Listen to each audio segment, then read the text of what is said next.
Hello Johnny, I thought I'll show you around the museum today. This is in the actual command control bunker, which is the main part of our museum. It gets a bit dark and gloomy in here in some places. As you can see, these doors are were supposedly gas tight. They ran with a positive air pressure inside here, so anything that came in couldn't get inside. It's all very interesting. As you can see, these rooms are being used for updates and stuff like this. This is a telecommunications room where all the telephones and stuff like that came in. All BT. It was in here that was converted from the BT to the American telephone systems, and also it was encrypted is the word. I can't think what the word was. Encrypted in here as well on outgoing stuff.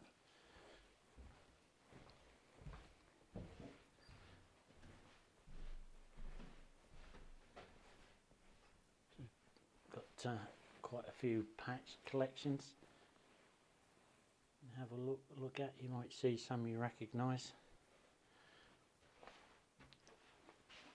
These are all fairly modern ones.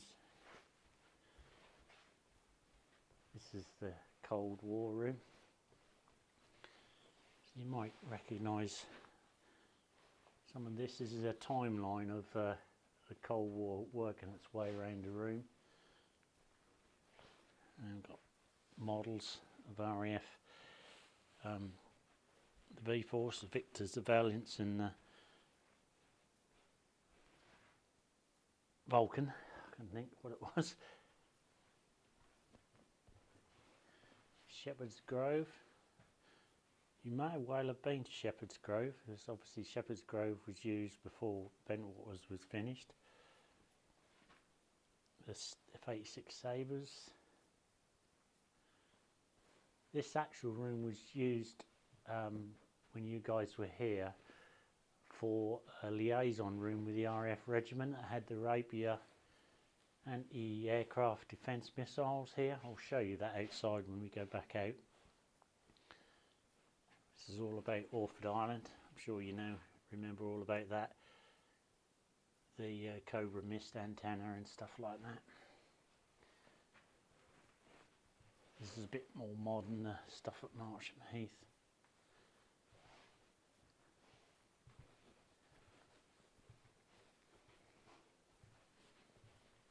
A little view into the inner plant room. Lots of, as you can see, we've got lots of stuff, books and all sorts of things that's been given to us over the years. There's some more patches. These are all Phantom ones, F4.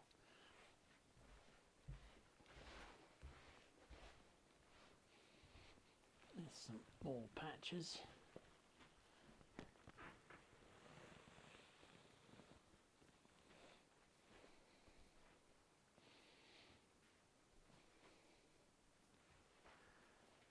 Right, this is the Bentwaters room. This is all about the history of RF Bentwaters.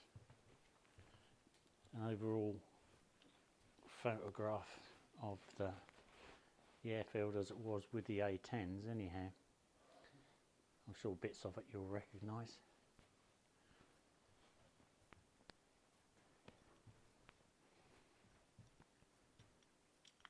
Initially an RF base, as you can see. It's World War II type stuff. These kind of things you might recognise. Breaking the barrier and the F-84s coming in. This is in the 50s.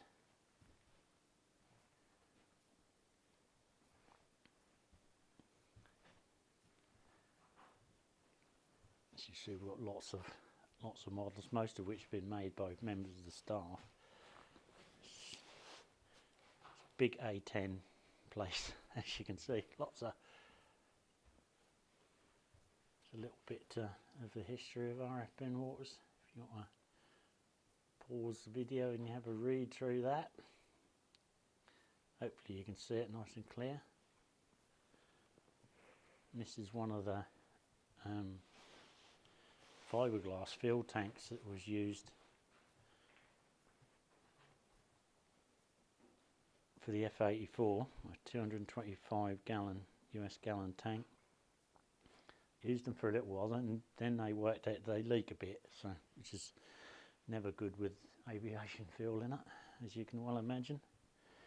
This ejection seat is out of the Meteor we've got over the other side, which I showed you when we did a tour of the hangar, restoration hangar, which eventually will go back into it. We'll just go bypass into the Woodbridge room.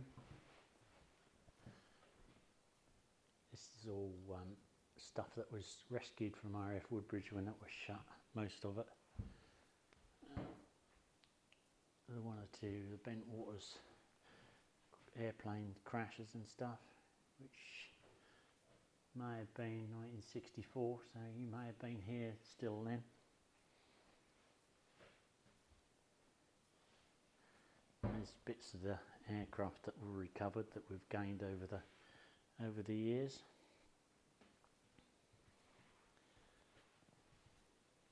As you can see, we've got lots of stuff up on the wall.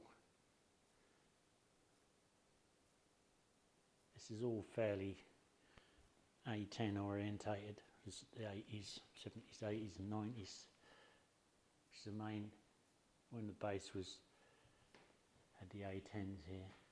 All these paintings have all been done by one of the staff members.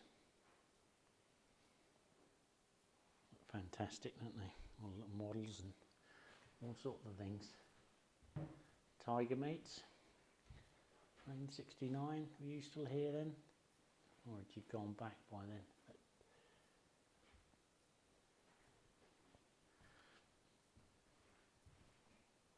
Again, overhead plan of RAF Woodbridge, most of which is gone now. All this, where the hard standing's there, that's all been, that's still there. The airfield, the actual air runway is still there. But this bit here, down, has all been made into a parachute regiment engineers depot. So they've basically removed all the buildings and replaced them and what have you. But the main airfield is still there. There's this F-84 that crashed at Thrandeston near Diss in 1958. There's bits and pieces of the aeroplane that's still here, we've left.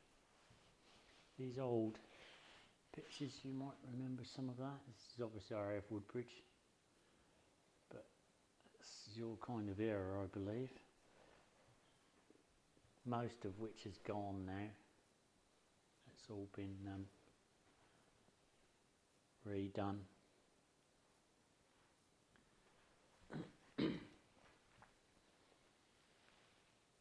Name boards and stuff like that.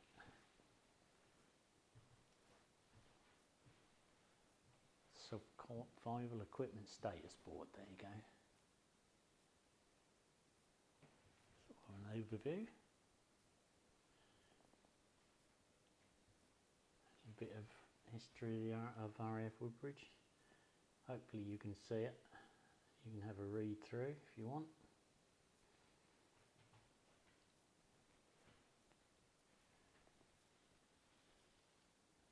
We'll go back into Bent Waters room. For an overview.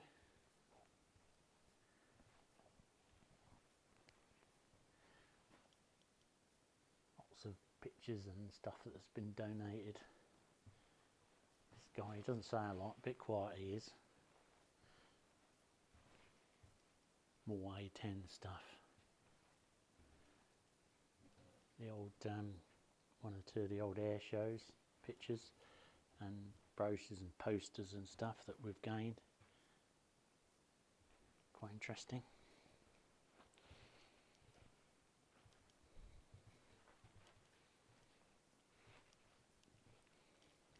Ain't your first security police.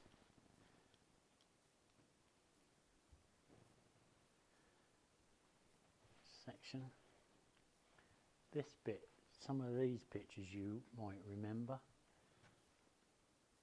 Just slowly go over them so you can have a look. 1953, 1963. Looks a bit cold. That one looks a bit cold, the snow.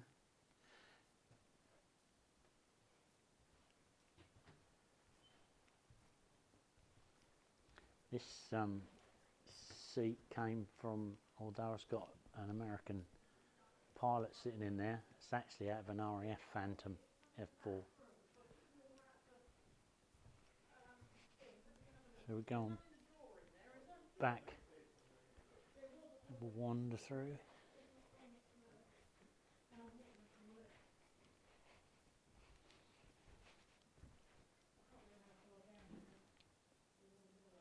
The A10 mural, which has been all over Europe.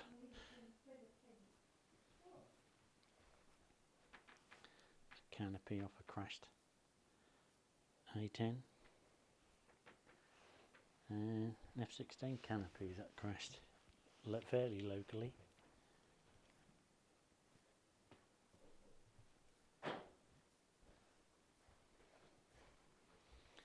This is what we call the media room. It's normally when the museum's open we have a video going up on the screen. These are all sort of spotter pictures, aircraft spotters that could come in over the years. And some more models, small uniforms. This was actually where all the communications and radio stuff was in this room when the building was in use. Nice picture of the 81st Tactical Fighter Wing. This was rescued from some building somewhere on the site. All patches and stuff. It's now going into the Aggressor Room. This is, I'm sure you're aware that the Aggressor squadrons were here from in the 80s, flying F-16s.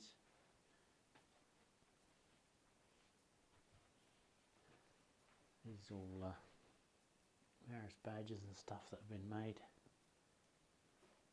and the models.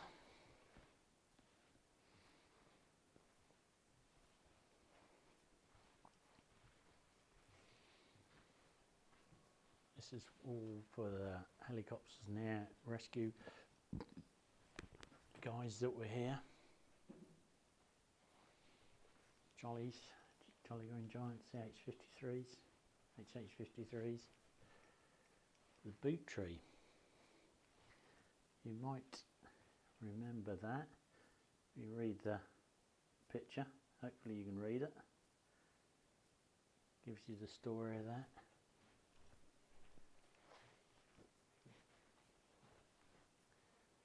Bits of a Carman H-43 helicopter. It was here.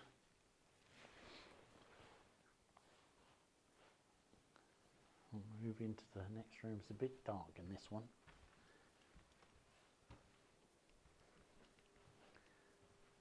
This is a model of basically both airfields, RAF Woodbridge and Ben Waters, joined together, built by a member of the Ben Waters Aviation Society. I don't know how well you can see it, but there's sort of a mixture of everything on here. This was used as a veering room into the command and control side of things, which will go down in there in a minute.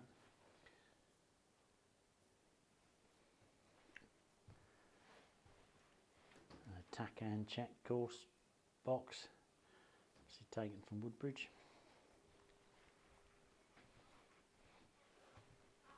We'll go down into command and control side of things. This is where all the action happened, as anything was to happen. This is generation boards, alert boards. This has all been restored. When we got it, that was completely empty. None of the tables and phone stations were here. It's just basically an empty room. The clock was here and still working. You see, this is what was used to generate the missions if anything was to happen. Been all put back together by the volunteers of the museums over the years. It's quite atmospheric, I must say, being in here. And that's where the base commander or whoever was in charge of the missions and whatever it was, he set up there. I might just go to the back.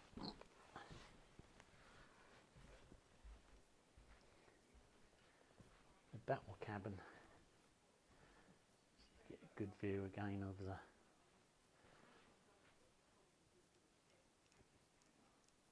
command and control side of things. Just have a wander down the main corridor again. If there's anything you particularly want to have a closer look at, let me know and I'll do a bit more of a close-up for you. I'll wander down the end of the corridor, and at the end here we've got the alien, who, whether his lights come on. No, they don't. This is all about the alien that was UFO that landed at Rendlesham. I'm sure you know all about that. So there you go, inside the museum. Hopefully you enjoyed that. Outside, I won't take you outside because it's very windy, as you can see. The Rapier missiles, that's what that system is that's sitting outside there.